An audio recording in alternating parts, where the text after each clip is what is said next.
ഏവർക്കും principal driving സ്കൂളിൻ്റെ മറ്റൊരു വീഡിയോയിലേക്ക് സ്വാഗതം. അപ്പോൾ നമ്മൾ ഇന്ന് നോക്കാനായിട്ട് പോകുന്നതെന്ന് പറഞ്ഞാൽ നമ്മൾ ഈ ഒരു ഇപ്പോൾ ഇടുന്ന വീഡിയോയ്ക്ക് തൊട്ട് മുമ്പ് തന്നെ നമ്മളൊരു 30 ലേണേഴ്സ് പരീക്ഷയ്ക്ക് ചോദിക്കുന്ന ഒരു 30 ക്വസ്റ്റ്യൻസ് നമ്മൾ നോക്കിയിട്ടുണ്ടായിരുന്നു. അപ്പോൾ അതിൻ്റെ ബാക്കിയാണ് നമ്മൾ നോക്കാനായിട്ട് പോകുന്നത് കേട്ടോ. ഓക്കെ, അപ്പോൾ നമുക്ക് നേരെ 31ാമത്തെ ചോദ്യത്തിലോട്ട് പോവാം. അവിടെ നിങ്ങൾക്ക് അവിടെ ഒരു സൈൻ കാണാനായിട്ട് വരും, കണ്ടോ? ഒരു നീല റൗണ്ടിനകത്ത്, നീല വൃത്തത്തിനകത്ത് മുന്നോട്ടുള്ള ആരോയാണ്. അപ്പോൾ അതിൻ്റെ അർത്ഥം എന്ന് പറഞ്ഞാൽ മുന്നോട്ട് മാത്രം പോവുക എന്നുള്ളതാണ്. ഓക്കെ, മുന്നോട്ട് മാത്രം പോവുക, കൃത്യമായിട്ട് ഓർമ്മിച്ച് വയ്ക്കുക, തിരിഞ്ഞു പോകരുത് സിമ്പിളുകൾ. ഓക്കെ, ഇനി അടുത്ത് നമ്മൾ ഇവിടെ അടുത്ത് 32ാമത്തെ ചോദ്യം നോക്കിക്കഴിഞ്ഞാൽ അവിടെ നമുക്കൊരു നീല വൃത്തത്തിനകത്ത് മുന്നോട്ടും അതുപോലെ തന്നെ ഇടത്തോട്ടുമുള്ള ആരോസ് കാണാനായിട്ട് പറ്റും, കണ്ടോ? ആ രീതിയിലാണ് ചെയ്തിട്ടുള്ളത്. അപ്പോൾ ആ ഒരു ആരോയുടെ അർത്ഥം എന്ന് പറഞ്ഞാൽ ഇടത്തോട്ടോ മുമ്പോട്ടോ മാത്രം പോകാം. ഓക്കെ, അവിടെ നിന്ന് എന്ത് ചെയ്യാൻ പാടില്ല, വലത്തേക്കോ മറ്റൊന്നും എന്ത് ചെയ്യാൻ പാടില്ല, പോകാനായിട്ട് പാടില്ല. ഇനി 33ാമത്തെ ചോദ്യം നോക്കാം. ഓക്കെ, അവിടെ കണ്ടോ? അവിടുത്തെ സിമ്പിൾ ശ്രദ്ധിച്ചു കഴിഞ്ഞാൽ നീല വൃത്തത്തിനകത്ത് ആരോ മാർക്ക് ഇടത്തോട്ട് പുറകോട്ട് ചേർത്ത് എന്താണ് ആ ഒരു ഇടതുവശത്തേക്ക് ചേർന്ന രീതിയിലാണ് ഒരു ആരോ മാർക്കുള്ളത്. അപ്പോൾ അതിൻ്റെ അർത്ഥം എന്ന് പറഞ്ഞാൽ ഇടത്തോട്ട് ചേർന്ന് മാത്രം സഞ്ചരിക്കുക, ഇടത്തോട്ട് ചേർന്ന് മാത്രം സഞ്ചരിക്കുക. ഓക്കെ, ഇനി അടുത്ത 34ാമത്തെ ചോദ്യം നോക്കാം. 34ാമത്തെ കണ്ടോ? ഒരു ത്രികോണത്തിനകത്ത് ഒരു എന്താണ് ഒരു വളവ് കൊടുത്തിരിക്കുന്നതാണ്. ഓക്കെ, ഒരു മുന്നറിയിപ്പുള്ള ഒരു സൈനാണിത്. ഓക്കെ, അതിൻ്റെ എന്താണ് അർത്ഥം? വലത്തോട്ട് വളവുണ്ട് എന്നുള്ള സൂചന തരുന്നതാണ്, വലത്തോട്ട് വളവുണ്ട്. ഇനി അടുത്തത് അതേ സെയിം സാധനം നമുക്ക് ഇവിടെ തന്നെ 35ാമത്തെ ചോദ്യത്തിലും കാണാൻ പറ്റും. ഇവിടെ വരുമ്പോൾ നമ്മുടെ ആരോ ഇടത്തോട്ടുള്ള വളവിനെയാണ് സൂചിപ്പിക്കുന്നത്, കണ്ടല്ലോ? ആ ഒരു ത്രികോണത്തിനകത്ത് ഇടത്തേക്കുള്ള വളവിനെ സൂചിപ്പിക്കുന്നു, ഇടത്തോട്ടുള്ള വളവ്. ഇനി അടുത്ത 36ാമത്തെ നിങ്ങൾ നോക്കിക്കഴിഞ്ഞാൽ കണ്ടോ? ആ ഒരു ആരോ എന്ന് പറഞ്ഞാൽ എന്താ പറയുക, വീണ്ടും ഒരു ഒരു ആംഗിൾ പോലെയാണ് വന്നിട്ടുള്ളത്. ഓക്കെ, അപ്പോൾ അതിൻ്റെ അർത്ഥം എന്ന് പറഞ്ഞാൽ ഇങ്ങനെ വരികയാണെങ്കിൽ ഒരു കുന്നു പോലെയൊക്കെയാണ് ആരോ മാർക്ക് കിടപ്പുള്ളതെങ്കിൽ അതിൻ്റെ അർത്ഥം എന്ന് പറഞ്ഞാൽ ഹെയർ പിൻ വളവുകളെ സൂചിപ്പിക്കുന്നതാണ്. ഓക്കെ, ഇതിലിപ്പോൾ നമ്മുടെ ആരോ വരുന്നത് വലത്തെ സൈഡിലാണ്, അപ്പോൾ അതിൻ്റെ അർത്ഥം വലത്തോട്ട് ഹെയർ പിൻ വളവുണ്ടെന്നാണ്. ഇതിനടുത്ത് 37ാമത്തെ ചോദ്യം നോക്കിക്കഴിഞ്ഞാൽ അതിൽ ആരോ കണ്ടല്ലോ, അത് ഇടത്തേക്കാണ് കാണിക്കുന്നത്. അപ്പോൾ അതിൻ്റെ അർത്ഥം എന്താണ്? ഹെയർ പിൻ വളവ് ഇടത്തോട്ടാണ് എന്നുള്ളതാണ്. ഓക്കെ, അപ്പോൾ കൃത്യമായിട്ട് മനസ്സിലാക്കി വയ്ക്കുക. ഈ ഒരു ആരോ മാർക്ക് ഇതുപോലെ ഒരു കുന്നു പോലെ ആണ് ഉള്ളതെങ്കിൽ അതിൻ്റെ അർത്ഥം എന്താണ്? ഹെയർ പിൻ എന്നാണ് അതിൻ്റെ അർത്ഥം. ഓക്കെ, ഇനി 38ാമത്തെ ചോദ്യം നോക്കാം. ഓക്കെ, അവിടെ നോക്കിക്കഴിഞ്ഞാൽ കണ്ടോ? ആ ഒരു ഇത് കണ്ടോ? ഒരു നമ്മുടെ എന്നൊക്കെ എഴുതുമ്പോൾ എഴുതിയിട്ട് ആ ഒരു ടോപ്പ് ഭാഗത്ത് എന്താണ് ചെറിയൊരു ആരോ മാർക്ക് വന്നിരിക്കുന്നു. അതിൻ്റെ അർത്ഥം എന്താണ്? റൈറ്റ് റിവേഴ്സ് വളവാണ്, റൈറ്റ് റിവേഴ്സ് വളവാണ്. ഇനി അതിനെ തന്നെ നമുക്ക് തിരിച്ച് കാണാനായിട്ട് പറ്റും, കണ്ടോ? ആ ഒരു എന്നെ തിരിച്ച് ഇവിടെ ഇട്ടിട്ടുണ്ട്. ഇതിലെന്ന് പറഞ്ഞാൽ നമ്മുടെ ലെഫ്റ്റ് സൈഡിൽ ഇടതുവശത്താണ് നമ്മുടെ ഒരു ആരോ മാർക്ക് കാണാൻ പറ്റുന്നത്. അതിൻ്റെ അർത്ഥം എന്ന് പറഞ്ഞാൽ എന്താണ്? Left reverse വളവാണ്. ഓക്കെ അല്ലേ? ഇത്രയും. ഇനി അടുത്ത 40ാമത്തെ ചോദ്യം നോക്കാം. 40ാമത്തെ ചോദ്യം കണ്ടല്ലോ? ആ ഒരു ത്രികോണത്തിനകത്ത് നമ്മൾ ആ ഒരു ടി ചരിച്ചിട്ട കണക്കിന് പറഞ്ഞാൽ ഇരിപ്പുണ്ട്. ഓക്കെ, ആ ഒരു സൈനിന് സൂചിപ്പിക്കുന്നതെന്ന് പറഞ്ഞാൽ വലത്തോട്ട് സൈഡ് റോഡ് ഉണ്ട് എന്നുള്ളതാണ്. ഓക്കെ, വലത്തോട്ട് സൈഡ് റോഡ് ഉണ്ട്. ഇതിൻ്റെ തന്നെ നമ്മൾ മറ്റൊരു ഇതുകൂടെ നമ്മൾ നേരത്തെ നോക്കിയിട്ടുണ്ടായിരുന്നു. ഓക്കെ, ഇതാ നോക്കിക്കോ, ആ 40ന് സമാനമായ ഒരെണ്ണം നമുക്ക് ഇവിടെ കാണാനായിട്ട് പറ്റും, കണ്ടോ? ആ ഒരു ടി കറക്റ്റ് ടി ലെറ്ററായിട്ട് ഇവിടെ കിടപ്പുണ്ട്. അതെന്താണ്? മെയിൻ റോഡ് മുന്നിലുണ്ട് എന്നുള്ളതാണ്. ഓക്കെ, അപ്പോൾ ഇതെന്ന് പറയുമ്പോൾ ടി വലത്തേക്കുള്ള ഒരു ടൈപ്പിലാണ് ഇരിക്കുന്നത്, വലത്തോട്ട് സൈഡ് റോഡാണ്. ഇനി ഈ ടി എന്നെ ഇടത്തോട്ടാണ് ഇരിക്കുന്നതെങ്കിൽ ഇടത്തോട്ട് സൈഡ് റോഡ് എന്നാണ്. ഇനി ഇതാ ടി കറക്റ്റ് ടി ആണ് ഇരിപ്പുള്ളതെങ്കിൽ അതിൻ്റെ അർത്ഥം എന്താണ്? മുൻവശത്ത് എന്തുണ്ട്? മെയിൻ റോഡ് ഉണ്ട് എന്നുള്ളതാണ്. ഓക്കെ, ഇനി അടുത്ത് ഒരു സിമ്പിൾ നമുക്ക് കാണാൻ പറ്റും. ത്രികോണത്തിനകത്ത് ഒരു റൗണ്ട് ഷേപ്പിൽ ഒരു 3 ആരോ മാർക്ക് കൊടുത്തിട്ടുണ്ട്.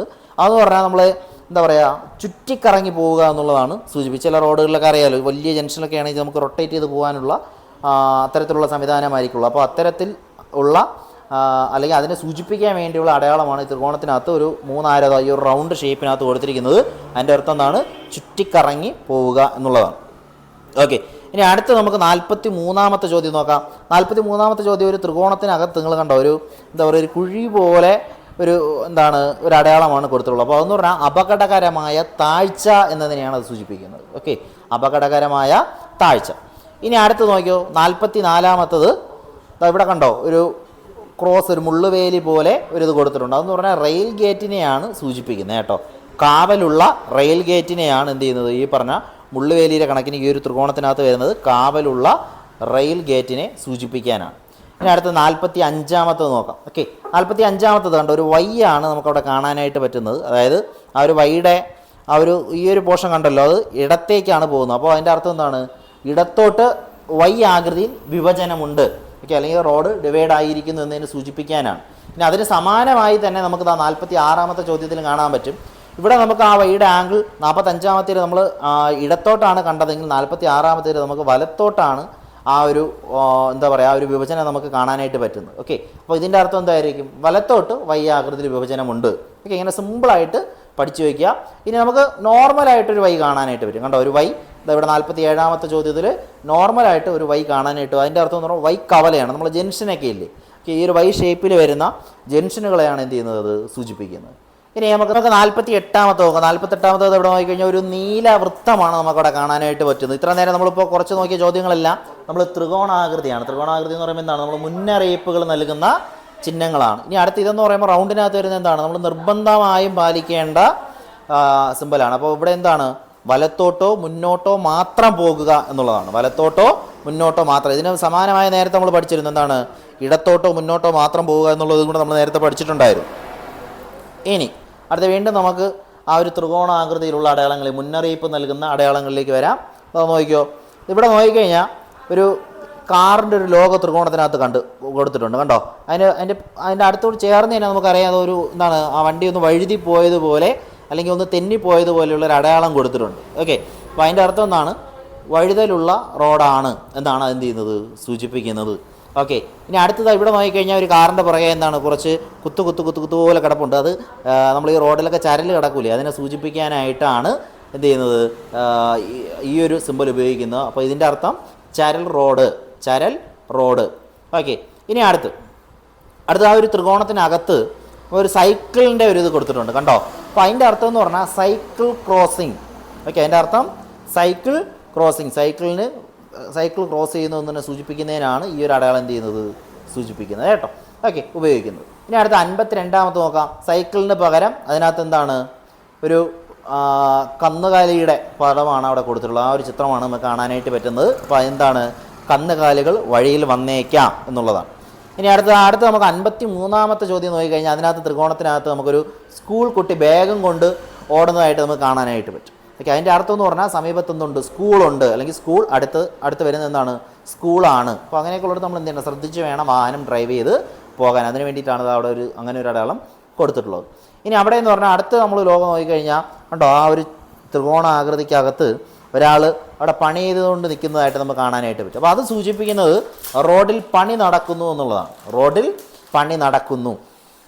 ഇനി 55-ാമത്തെ നോക്കിയേ. 55-ാമത്തെ കണ്ടോ, ആ ത്രികോണത്തിനകത്ത് ഒരു കുന്നിൻ്റെ ഒരു സൈഡ് ഇടിഞ്ഞ് വീഴുന്ന രീതിയിലുള്ള ഒരു ചിത്രമാണ് കൊടുത്തിട്ടുള്ളത്. കണ്ടല്ലോ, അപ്പോൾ അത് പാറ വീഴുന്ന ഇടം എന്നതിനെയാണ് സൂചിപ്പിക്കുന്നത്. പാറ വീഴുന്ന ഇടം. ഇനി 56-ാമത്തെ നോക്കി, ഒരു കാറ് ഒരു കുത്ത് കയറ്റത്തിൽ നിൽക്കുന്ന ഒരു ലോഗോ എടുത്തിട്ടുണ്ട്. അപ്പോൾ അതിൻ്റെ അർത്ഥം എന്ത് തന്നെയാണ്, കുത്തനെയുള്ള കയറ്റം എന്നാണ് അതിൻ്റെ അർത്ഥം. ഇനി 57-ാമത്തെ നമുക്ക് നോക്കാം. 57-ാമത്തെ നോക്കിയേ. കണ്ടോ, അവിടെ എന്ന് പറഞ്ഞാൽ ഒരു കാറ് ഇറങ്ങി വരികയാണ് ചെയ്യുന്നത്. കണ്ടോ, ഒരു കയറ്റത്തിൽ നിന്ന് കാറ് ഇറങ്ങി വരുന്നതായിട്ടാണ് നമുക്ക് കാണാനായിട്ട് പറ്റുന്നത്. ഓക്കെ, അപ്പോൾ അതിൻ്റെ അർത്ഥം എന്തായിരിക്കും, കുത്തനെയുള്ള ഇറക്കം എന്നാണ് അതിൻ്റെ അർത്ഥം. ഇനി 58-ാമത്തെ നോക്കിയേ. കണ്ടോ, ഇവിടെ ഒരു ചെറിയ ഒരു ഗ്യാപ്പ് വന്നിട്ട് അവിടെ നിന്ന് എന്ത് ചെയ്തു, ആ ഗ്യാപ്പ് വലുതായി വരുന്നു. അതിൻ്റെ അർത്ഥം റോഡിൻ്റെ വീതി കൂടുന്നു എന്നുള്ളത്. ഇതിൻ്റെ വിപരീതമായത് നമ്മൾ കഴിഞ്ഞ ക്ലാസ്സിന് പഠിച്ചിട്ടുണ്ടായിരുന്നു കേട്ടോ. അപ്പോൾ ആ വീഡിയോ കാണാത്തവർ അതുകൂടെ എന്ത് ചെയ്യുക, കാണുക. അടുത്തത് 59-ാമത്തേത് എന്ന് പറഞ്ഞാൽ എന്താണ്, മീഡിയനിൽ വിടവുണ്ട് എന്നുള്ളതാണ്. കണ്ടോ, ആ ഒരു ലോഗോ കണ്ടല്ലോ, അത് കൃത്യമായിട്ടും ശ്രദ്ധിച്ച് വയ്ക്കുക. മീഡിയനിൽ വിടവുണ്ട്. ഇനി അടുത്തത് നോക്കിയേ. അടുത്തെന്താണ്, കണ്ടോ, ഒരു ഹമ്പിൻ്റെ ഒരു ഇമേജാണ് കൊടുത്തുള്ളത്. അപ്പോൾ എന്താണ്, ഹമ്പ് റോഡ് എന്നുള്ളതാണ് അതിനെന്ത് ചെയ്യുന്നത്, സൂചിപ്പിക്കുന്നത്. ഓക്കെ, അപ്പോൾ ഇന്നത്തേക്ക് നമുക്ക് ഈ ഒരു 60 ചോദ്യം മതി. 60 എന്ന് പറയുമ്പോൾ കഴിഞ്ഞ 30, ഇപ്പോഴത്തെ 30, അങ്ങനെ ടോട്ടൽ 60 ചോദ്യങ്ങളായിട്ടുണ്ട്. അപ്പോൾ ഇതെന്ത് ചെയ്യുക, മാക്സിമം ഇരുന്ന് പഠിക്കുക. എന്തായാലും നമ്മുടെ ലേണേഴ്സ് എക്സാമിന് പോകുമ്പോൾ നമ്മളെ 20 ചോദ്യങ്ങൾ ആദ്യത്തെ 7 എന്തായാലും ഇത്തരത്തിലുള്ള അടയാളങ്ങൾ തന്നെയായിരിക്കും. അപ്പോൾ എന്ത് ചെയ്യുക, എല്ലാവരും കൃത്യമായിട്ട് പഠിക്കുക കേട്ടോ. അപ്പോൾ ഈ ഒരു വീഡിയോ നമ്മളോട് വൈൻഡപ്പ് ചെയ്യുകയാണ്. മറ്റൊരു വീഡിയോ ആയിട്ട് വീണ്ടും കാണാം. അതുവരെ ഗുഡ് ബൈ.